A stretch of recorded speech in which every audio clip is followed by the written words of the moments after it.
Yan mga sir, ito may pinadala sa akin ngayon, pinadala mo lang to.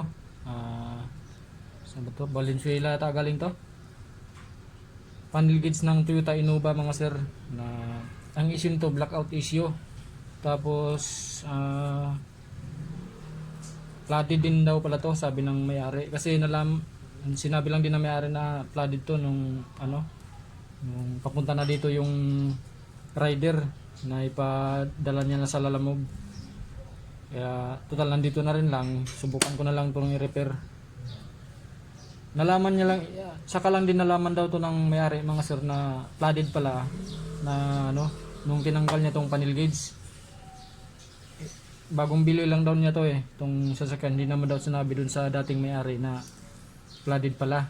Yan, ang sinabi lang daw sa kanya issue, blackout lang tong panel gauge, pero hindi sinabi na flooded. Kaya huli na rin niya nalaman na flooded pala, nabili niya na yung sasakyan.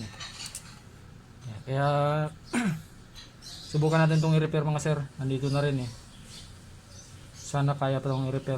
Kasi sayang din yung pagpapadala ng may-ari dito sa Lalamove kung hindi natin subukan i-repair. Subukan na lang natin. Sana ma-repair pa ito mga sir, kasi puro putik daw to, sabi ng nagpadala dito. Nilinisan niya na lang. Pati dun sa kaya sabi niyang flooded kasi dun sa mga sulok-sulok ng dashboard. Nakita niya pag tanggal nito, puro putik. Natuyo na. Yan, ito nga may mga putik-putik nga dito sa sakit. Yan Subukan na lang dito i-repair mga sir. Tapos parang ginalaw na to kasi nawala na sa calibration yung mga needle Yan Yan. Hindi alam ng nagpadala nito kung nabuksan na ba ito doon sa dating may-ari. Ang sabi lang kasi blackout daw. Hindi naman sinabi na flooded. Hindi rin sinabi kung na-repair na ba to o ano. Buksan na din ito mga sir.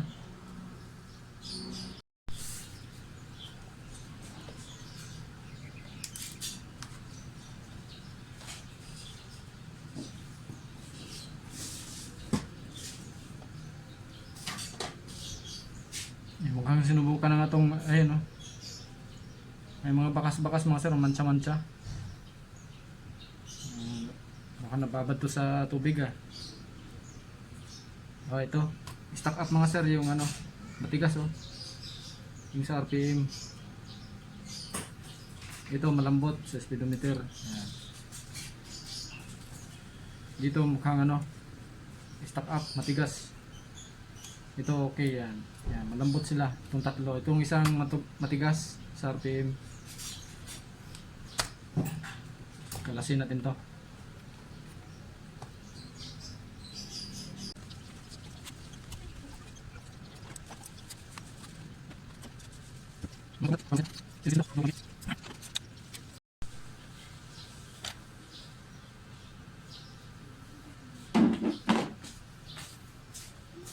Kalawang mga sir dito sa stepper motor nya. Lumabas yung kalawang sa may RPM. Ganon din sa speedometer, pinalawang yung crystal capacitor nya pinalawang na ito may lupa pa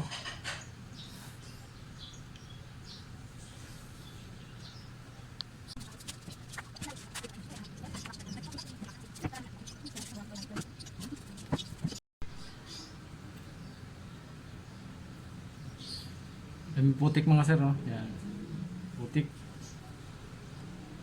Hinugasan na siya pero hindi lang natanggal lahat mga putik.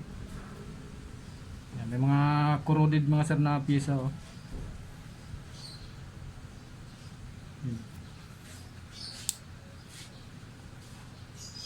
ito baka damage na tong button ng udo. Matigas ito putik.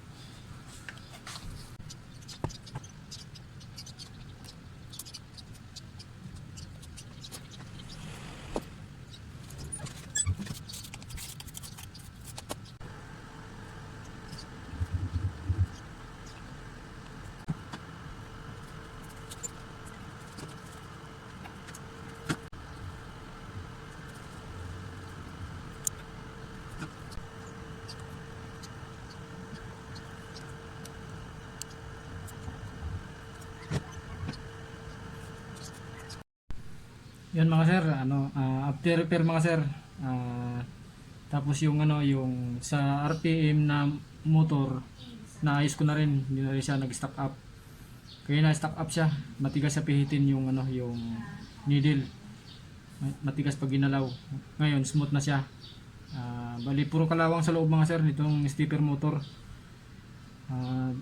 Inupirahan ko na yung yung motor, stepper motor. Buti nga nakuha, nahilot pa.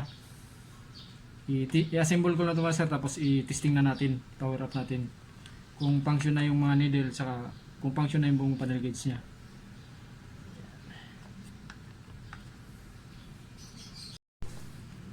Yan mga sir, to testing na natin mga sir yung panel gauge ng Toyota Innova galing pang Valenzuela. Yan. Testing natin mga sir kung blackout pa rin. Blackout issue siya mga sir, tapos flooded, tapos yung RPM nya stock up, kaya kinalas ko yung yung stepper motor nya para ma-remedyo. Yan, buti na hilot ko pa yung stepper motor nya, hindi na siya nag-stock up. Ngayon testing natin mga sir kung mag-function pa rin siya.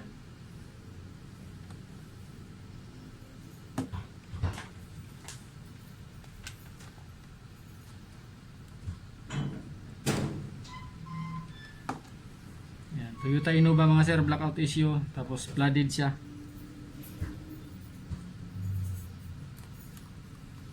Yun. Okay na mga sir, yan. Kita nyo mga sir. May udo na rin siya. Yan. Hindi na siya blackout. Testing natin yung udo niya kung magbabago. Okay, nag-function pa man pala mga sir yung yung button niya. Yan. Trip A, trip B, Odo. Yan, trip A, trip B, Odo. Yan. Okay mga sir. Goods na yung blackout issue na panel gauge ng Toyota Innova galing Valenzuela. Yan. Pinalalamob lang to mga sir kagabi. Yun. Ngayon ko lang nagawa kasi may ginawa rin ako kagabi na iba. Yan, ngayon ko lang siya nagawa. Pwede na to ipa-pick up ng may-ari, taga Valenzuela. Blackout issue mga sir na Toyota Innova, flooded. Yun, buti na hilot pa yung ito, yung sa RPM nya, kasi siya stock up.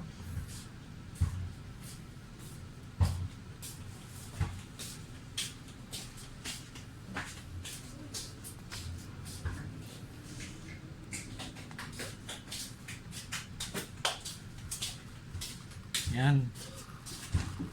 It's na mga sir, yung may mga ganitong issue, panel gauge ng Toyota Innova, Toyota Fortuner, yan, mga RAV4. Yan. Sabihin nyo lang ako mga sir para schedule natin para magawa natin yung panel gauge nyo. Maliwanag pa yung mga ilaw, buti hindi napundi sa pagka babad sa baha. It's na, maraming salamat.